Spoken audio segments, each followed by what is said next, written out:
All right, so let's dive into something that I think is really important for any business, especially when you're maybe bringing on a new vendor or a contractor or even, a big deal partner. Mm-hmm. We're talking about due diligence. Okay. You might think, it's just paperwork ticking boxes, but trust me, Yeah. it is way more interesting than it sounds. Yeah. Think of it as detective work, Okay. right? Uncovering hidden risks, Yeah. protecting your business from potential disasters. I like that analogy. Where you say we get started? I am all for it. Yeah. Yeah, it's amazing how many businesses get blindsided because they skip this essential step. Yeah, it's like building a house on a foundation of sand, right? Exactly. So first things first, why is due diligence so critical? So think of it this way. You hire a tech company to manage your customer data, and they get hacked because their security was weak. Oh. Guess who's left dealing with the fallout and potential lawsuits? Oh. You. Yeah. Due diligence is all about avoiding those nightmares. Ouch. That's a scenario no business wants to face. So we're talking about real tangible risks here, not just some theoretical threat. Exactly. We're talking about protecting your reputation, your finances, and your legal standing. Right. Third parties can introduce all sorts of vulnerabilities if you don't do your homework. Okay, so I'm sold on the why, but where do we even begin with this whole due diligence process? Well, the first step is figuring out how much risk each third party brings to the table. Right. What's their role? What data will they access? Got it. Are they operating in a high-risk industry or region? So the caterer for our company picnic is probably less of a concern than the firm managing our financial data. Precisely. The level of scrutiny should match the level of risk. Mm-hmm. You wouldn't investigate a lemonade stand the same way you would a multinational corporation. Right. Got it. So once we've assessed the risk level, what's next on our detective's checklist? Now it's time to put on our investigator hats and dive into background checks. Ooh, intriguing. What exactly are we looking for here? Well, you always start with government and international watch lists. Okay. Things like the OFAC list from the U.S. Treasury or the EU sanctions list. Mm-hmm. You wouldn't believe how many businesses unknowingly partner with companies flagged for issues like money laundering or other illegal activities. Yikes. Talk about a PR disaster waiting to happen. So checking those lists is our first step. What else should we be digging into? Litigation history is another key piece of the puzzle. Okay. Have they been sued before? What were the reasons? Are there any ongoing lawsuits? Mm-hmm. This can give you valuable insights into their past behavior and the kind of legal risks they might bring to the table. So if a potential partner has been sued multiple times for breach of contract, that's a pretty big red flag. Exactly. It's about piecing together a picture of their reliability and trustworthiness. Right. You want to know if they have a history of keeping their promises? Right. Makes sense. We've got the watch lists, the legal history. Anything else we should be checking? Don't forget their financial health, especially for long-term partnerships. Right. A quick look at their financial statements can tell you if they're stable or headed for trouble. Uh-huh. You don't want to partner with a company that's about to go bankrupt. That's a good point. Nobody wants to be left scrambling because their vendor suddenly went under. So Is that it for the background check? Almost. One more crucial element is reputation and references. Okay.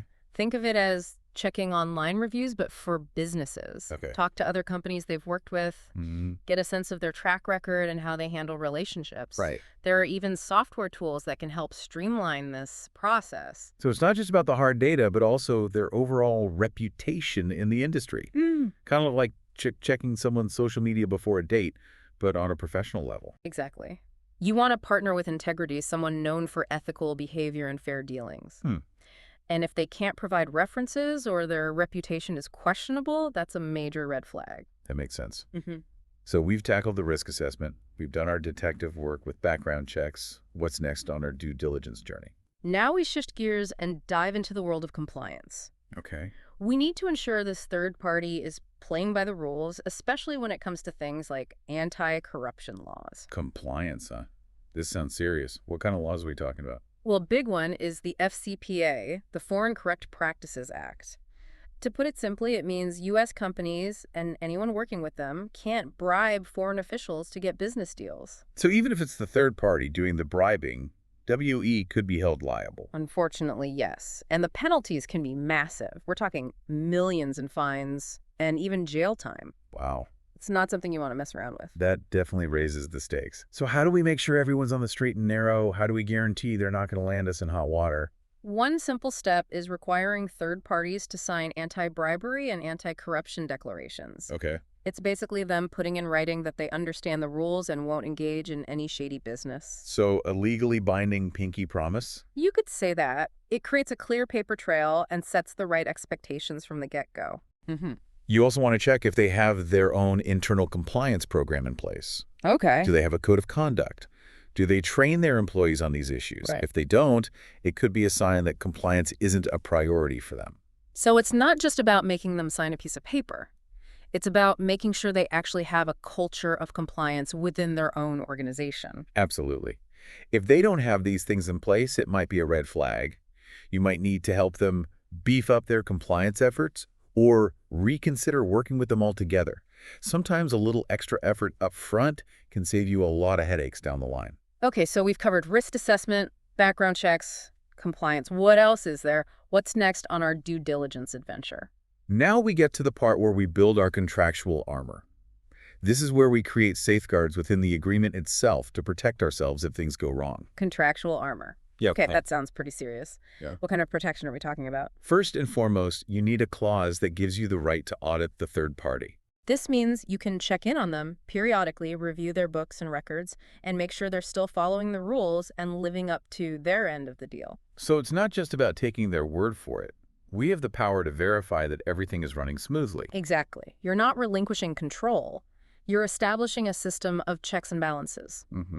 A termination clause is also essential. Okay. This gives you a clear exit strategy if the third party breaches the contract, engages in any unethical behavior, or simply isn't meeting your expectations. It's like an escape hatch, just in case things go south. Precisely. Yeah. You need a way to sever ties if the relationship isn't working out or if they pose a risk to your business. Right. And don't forget about indemnification. Okay. This means that if their actions cause legal trouble or financial losses for your company, they're the ones who have to pay the price, not you. So if they mess up and WB get penalized, they're on the hook for the damages, not us. Exactly. It's all about mitigating your risk and making sure you're not left holding the bag for their mistakes.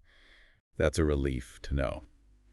So we've got our audit rights, our termination clause, and indemnification to protect us.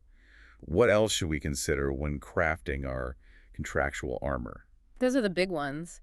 But it's also important to think about data security and confidentiality, especially if the third party will be handling sensitive information. Right. Make sure the contract includes strong provisions on how they'll protect your data and prevent breaches. That's a critical point in today's digital world. Data breaches can be devastating. So we need to make sure our partners are taking data security as seriously as we do. Absolutely. And it's not just about preventing breaches. It's also about controlling how your data is used and shared. Right. Make sure the contract clearly outlines what they can and cannot do with your information. So we're setting clear boundaries and protecting our intellectual property. Exactly. It's about maintaining control over your valuable assets, even when working with third parties. Okay, so we've got our contract in place, all signed, sealed, and delivered. Does that mean our due diligence work is finally done? Not quite. That's where ongoing monitoring comes into play. Okay. Signing the contract is just the beginning. We need to make sure they stay compliant over time and that the relationship remains mutually beneficial. So it's not a one-time thing. It's an ongoing process. Right. What does that look like in practice? Think of it like tending a garden. You can't just plant the seeds and walk away. Right. You need to water them, weed them, and make sure they're getting enough sunlight. Yeah. Ongoing monitoring is about regularly checking in on the third party, making sure they're still meeting their obligations, and identifying any potential risks that might have emerged since the initial due diligence. So what are some of the tools and techniques we can use for ongoing monitoring? Regular audits are a good place to start. Okay. This could involve reviewing their financial records, compliance documentation, or even conducting on-site visits to observe their operations. You can also set up a system for periodic compliance checks, Okay. maybe through questionnaires or self-assessments that the third party submits on a regular basis. So we're basically keeping an eye on them, making sure they don't stray from the path of righteousness. Exactly. And remember, the business landscape is constantly evolving. Right. New laws come into effect, industries change, and new risks emerge. Yeah. You need to stay up to date on these changes and assess how they might impact your third-party relationships. So it's a dynamic process. We're constantly gathering information, evaluating risks, and adjusting our approach as needed. You get it, that. Ongoing monitoring is about staying vigilant, being proactive, and anticipating potential issues before they blow up into major problems. And I imagine technology plays a big role in all of this. Absolutely. There are all sorts of software tools that can help automate and streamline the monitoring process. Uh-huh. For example, you can set up alerts that notify you of any red flags like negative news articles, regulatory filings, or changes in financial performance. You can also use data analytics to identify patterns and trends that might indicate a heightened risk. So technology is like our extra set of eyes, helping us stay on top of things and make sure nothing slips through the cracks. Exactly. It's about leveraging the power of technology to enhance our due diligence efforts and make them more efficient and effective. This is all starting to sound pretty sophisticated. I'm guessing there's a lot of expertise involved in managing all of this? You're right. It can be complex, especially for large organizations with multiple third-party relationships. Yeah.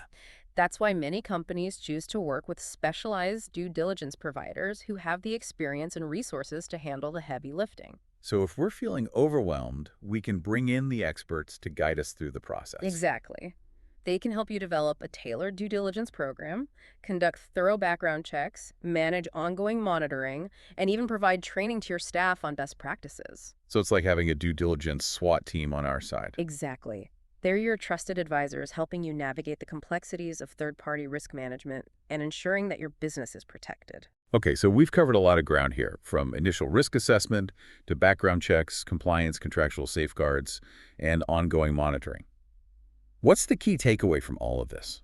The key takeaway is that due diligence is an ongoing journey, not a destination. Mhm. It's not just about checking boxes, it's about cultivating a culture of awareness, responsibility, and proactive risk management. So it's a mindset, a way of approaching every third-party relationship with a healthy dose of caution and a commitment to protecting our interests. Exactly. It's about understanding that third parties are an extension of your own business and that their actions can have a direct impact on your reputation, your finances, and your legal standing. So we need to be just as diligent in vetting and managing our partners as we are in running our own operations. Absolutely. It's about integrating due diligence into every aspect of your business, from procurement to vendor management to strategic partnerships. And I imagine this is even more crucial in today's interconnected world, where businesses rely on a vast network of third parties to operate. You're absolutely right. The days of doing business solely within your own four walls are long gone. Right. Today's business landscape is globalized and interconnected, which means that third-party risk is more prevalent than ever before. So due diligence is not just a nice-to-have. It's a must-have for any business that wants to thrive in today's complex environment. Exactly. It's the foundation of responsible business practices and a key ingredient for long-term success. Now, I know we've talked a lot about the technical aspects of due diligence, but isn't there also a human element to all of this? Absolutely. Due diligence is not just about data and processes, it's about people. It's Yeah. about building relationships based on trust, transparency, and mutual respect. So it's not just about scrutinizing our partners, it's about collaborating with them and working together to ensure that everyone is meeting their obligations and upholding ethical standards. Exactly. It's about creating a win-win situation where both parties benefit from the relationship and feel confident that they're protected. So communication is key. Absolutely. Open and honest communication is essential for building trust and fostering a positive working relationship. You need to be clear about your expectations, your concerns, and your requirements, and you need to be willing to listen to your partner's perspective and address their concerns as well. So it's a two-way street. We're not just dictating terms, we're engaging in a dialogue and working together to find solutions that benefit everyone. Exactly. It's about fostering a collaborative approach to due diligence where both parties feel like they're part of the solution. Now, we've covered a lot of ground in this deep dive, but I'm sure our listener is eager to hear some practical tips and advice. What are some key takeaways they can implement in their own businesses?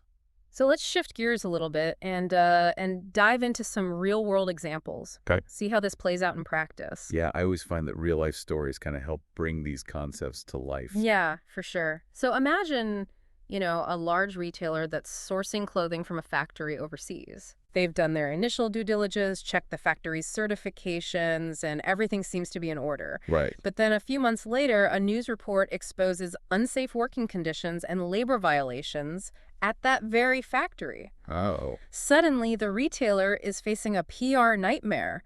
Boycotts damage to their brand reputation. That's a tough situation. What went wrong? Did they miss something during their due diligence? It's possible. Maybe they relied too heavily on the factory's self-reported information, Uh, didn't conduct thorough on-site inspections, hmm. or perhaps they didn't have a robust system for ongoing monitoring to detect changes in the factory's practices. So even if everything looks good initially, things can change quickly. Absolutely. That's why ongoing monitoring is so crucial. Right. It's about staying vigilant and keeping your finger on the pulse of your third-party relationships. Okay, let's look at another example. What about a tech company that partners with a software vendor to develop a new app? They sign a contract, everything seems great, but then the vendor misses deadlines, the app is full of bugs, and the whole project just goes off the rails. That's a classic case of inadequate due diligence Yeah. on the vendor's capabilities and track record. Mm-hmm. The tech company might have been so focused on the app's features Right. that they didn't thoroughly vet the vendor's technical expertise or their ability to deliver on their promises. So it's not just about checking for legal compliance, it's also about assessing their competence and reliability. Exactly. Due diligence is about getting a 360-degree view of your third party, Mm-hmm. understanding their strengths and weaknesses, Right. making sure they're the right fit for your needs. These examples really highlight just how critical due diligence is. Yeah. It's not just about avoiding legal trouble. Hmm. It's about protecting your reputation, your finances, and your overall success. I couldn't have said it better myself. Due diligence is an investment in your business's future. Now, I know we've covered a lot of ground, but before we wrap up this deep dive, I want to address a few common questions that I think our listeners might have. Okay. Sounds good. First up, isn't all this due diligence a little overkill for small businesses? Where do you draw the line? That's a valid question. Yeah. For small businesses with limited resources, it's really crucial to prioritize. Okay. Focus on your highest risk relationships, Mm-hmm. those that involve sensitive data, significant financial transactions, or critical business operations. So it's about being strategic and focusing on where it matters most. Exactly. And remember, even simple steps like checking references and reviewing contracts carefully can go a long way in mitigating risk. Okay, here's another one. What if a potential partner pushes back on our due diligence requests? Should that be a red flag? It depends. Yeah. Some resistance is normal, especially if they're not used to rigorous due diligence processes. But if they're outright refusing to cooperate or being evasive in their answers, that's a definite cause for concern. So transparency and willingness to engage are key. Absolutely. A good partner will understand that due diligence is a standard business practice and will be open to working with you to address any concerns. This has been incredibly insightful. Yeah. Any final words of wisdom for our listeners as they embark on their due diligence journey? Remember, due diligence is not just about following a checklist. Right. It's about asking the right questions, Mm-hmm. digging deeper, and using your judgment. Okay. Trust your instincts. Yeah. If something feels off, it probably is. Okay. Don't be afraid to walk away from a deal if it doesn't feel right. Well said. Due diligence is about protecting your business and making smart choices. Mm-hmm. It's about building strong relationships based on trust and transparency, Yeah, and taking a proactive approach to managing risk and safeguarding your future success. exactly. And remember, you don't have to go it alone. Right. There are resources and experts available to help you navigate the complexities of due diligence and make it an integral part of your business strategy. This has been a fantastic deep dive. It has. Thank you so much for sharing your expertise with us today. My pleasure. I hope our listeners feel empowered to take their due diligence efforts to the next level. I'm sure they do.